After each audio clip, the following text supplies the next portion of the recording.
আধিপত্য বিস্তার নিয়ে সংঘর্ষে রণক্ষেত্রে পরিণত হয় চাঁদপুর শহরের ডাকাতিয়া। দুপক্ষের মারামারিতে গুলিবিদ্ধ হয়ে একজন নিহত হয়েছেন।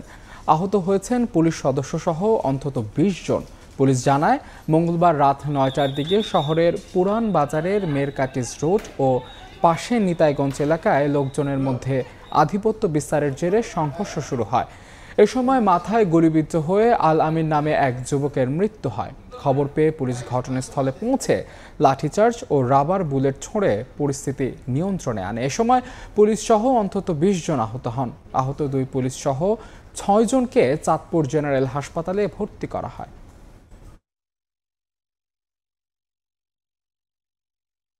মোহাম্মদ আলীর মাঝের ২ পোলা রাকিব আর হলো সাকিব, এরা আমার বুধরে মেরে লেছে। তাদের কাছে পিস্তল আছে, তারা আমার বাহিনী নিরাপদ বাইরে হত্যা করছে। হত্যার বিচার চাই। নির্বাচনের আগেই হুমকি দিছে ডেঙ্গু খানের লগে হেইতে বুঝাউনা করব কেন আমার ভাইয়ে দোয়াত কলমের নির্বাচন করছে। দুই পক্ষ দুই দিক থেকে দেখা গেল যে বোতল টতল মারামারি, বোতল ছুঁড়ে মারতেছে, তারপরে ওইদিকে ইট পাটকেল। পরে পুলিশ সংবাদ পেয়ে ঘটনাস্থলে পরিস্থিতি নিয়ন্ত্রণে আনে। এ বিষয়ে বিস্তারিত জানাতে এই মুহূর্তে চাঁদপুরে জেনারেল হাসপাতালে আছেন রিপোর্টার ফারুক আহমদ। সরাসরি যাচ্ছি তার কাছে। ফারুক, এখনো স্বজনদের অপেক্ষা, আর নিহত আলামিনের সন্তানরা এখনো জানে না যে তাদের বাবা কোথায় আছে। স্বজনরা বারবার তাদের প্রবোধ দিচ্ছে যে তাদের বাবাকে ঢাকায় নিয়ে যাওয়া হয়েছে। আসলে এই মুহূর্তে আমি চাঁদপুর ২৫০ শয্যা বিশিষ্ট জেনারেল হাসপাতালে আছি। এখানে এখনো বেশ কিছু স্বজন এবং এলাকার লোকজন অপেক্ষা করছেন, যেহেতু আলামিনের মৃতদেহটি হাসপাতালের ভেতর রাখা আছে। এটা যারা বয়স্ক এবং যারা বুঝছেন তারাই জানেন, কিন্তু অবুঝ শিশুরা বা অন্য যারা আছে তারা এখনো কিন্তু নিশ্চিত হতে পারছে না যে আলামিনের কি পরিণতি ঘটেছে।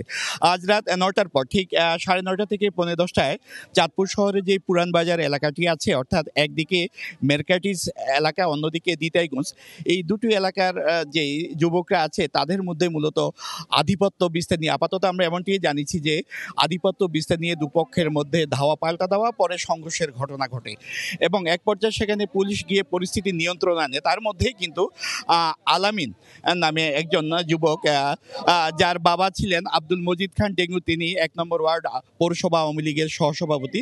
তার ছেলে আলামিন যে অটো রিক্সা চালিয়ে জীবিকা নির্বাহ করে এবং তার ২টি শিশু সন্তান রয়েছে, একবারে অবুঝ নিষ্পাপ শিশু সন্তান। তারা বলা যেতে পারে যে এই মুহূর্তে যে বাবাকে হারিয়ে তারা নির্বাক, তাদের মধ্যে হয়তো কিছুটা তারা আঁচও করতে পেরেছে, তারপরও তারা কিন্তু বাবাকে খুঁজে বেড়াচ্ছে। আর আলামিনের বড় ভাই সোহাগ এখনো সে কিন্তু মাতম করছে, তার ভাইয়ের মৃত্যুর জন্য যারা দায়ী তাদের শাস্তি দাবি করছে এবং তার আলামিনের পুপু আছেন বা অন্যান্য যে স্বজন আছেন বা এলাকাবাসী আছেন, তাদের আসলে একটাই চাওয়া যে এই নির্মম হত্যাকাণ্ডে তারা বিচার চাচ্ছেন। চাঁদপুর সদর মডেল থানার যিনি ভারপ্রাপ্ত কর্মকর্তা আছেন শেখ মহসিন আলম আমাকে জানিয়েছেন যে যখন রাত ৯টা থেকে ৯:৩০ বা ১৫:১০টার মধ্যে যখন সংঘর্ষের ঘটনাটি ঘটে, সেই মুহূর্তে কিন্তু বিদ্যুৎ ছিল না। সঙ্গত কারণে বিদ্যুৎ না থাকাতে সংঘর্ষটি ভয়াবহ রূপ নেয় এবং শেষ পর্যন্ত আসলে কী কারণে আলামিন গুলিবিদ্ধ হয়েছে সেটি এখন তদন্তের অপেক্ষায় আছে বলে জানিয়েছেন চাঁদপুর মডেল থানার ভারপ্রাপ্ত কর্মকর্তা।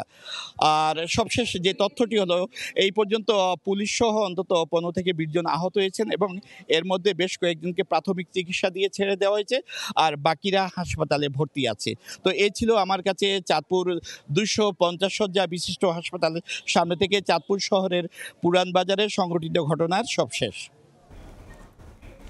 চাঁদপুরের সংঘর্ষের খবরাখবর জানতে সরাসরি যুক্ত ছিলাম চাঁদপুর জেনারেল হাসপাতালে।